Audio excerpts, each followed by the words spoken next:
Gold అనవసరమైన occasions అప్పుడు కొనకుండా ఉంటే చాలా మంచిది. ఇది వరకు 1967లో కూడా ఈ విధంగా కాంగ్రెస్ గవర్నమెంట్ అప్పుడు చెప్పారు.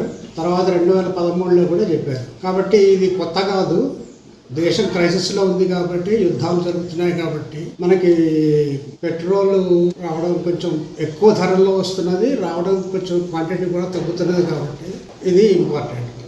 ఇవి న్యాచురల్గా మనకి అనవసరమైన ఎక్స్పెండిచర్ని మనం తగ్గించుకుంటే మనకి ఫారిన్ ఎక్స్చేంజ్ తగ్గేటట్టుగా, ఫారిన్ ఎక్స్చేంజ్ అనవసరంగా ఉపయోగించుకునేటట్టు ఖర్చు పెట్టుకున్నా ఉంటే దేశానికి ఉపయోగపడుతుంది.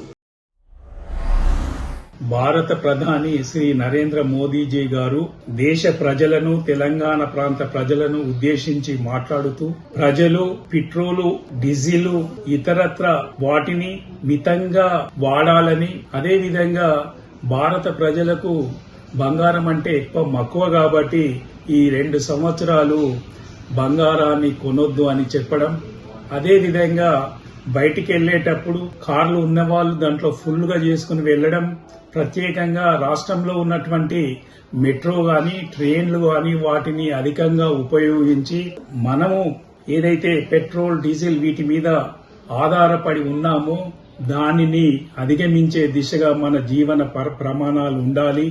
రాబోయే రోజుల్లో చాలా క్లిష్ట సమస్యలు ఉన్నాయి. ఎందుకంటే మన రోజుకు మన విదేశ నిల్వలు తగ్గుతున్నాయి కాబట్టి దాటిని అధిగమించడానికి ముందే భారత ప్రధాని రాబోయేటటువంటి సమస్యను గుర్తించి తన రాజధర్మంగా ప్రజల ముందు చెప్పడాన్ని మనం అభినందించాలి. మోడీ చెప్పింది 100కి 100% కరెక్ట్. మనం విదేశీ వస్తువులను కొనడం వల్ల మన దేశము అభివృద్ధి చెందలేకపోతుంది. విదేశీ వస్తువులని అవాయిడ్ చేసి బంగారం కొనడం తగ్గించాలి, ఆయిల్ కొనడం తగ్గించాలి. దానివల్ల మన దేశంలో ఎగుమతులు అయ్యే వాటిని మనం వినియోగించుకొని మన దేశం అభివృద్ధి చేసుకోవాలి.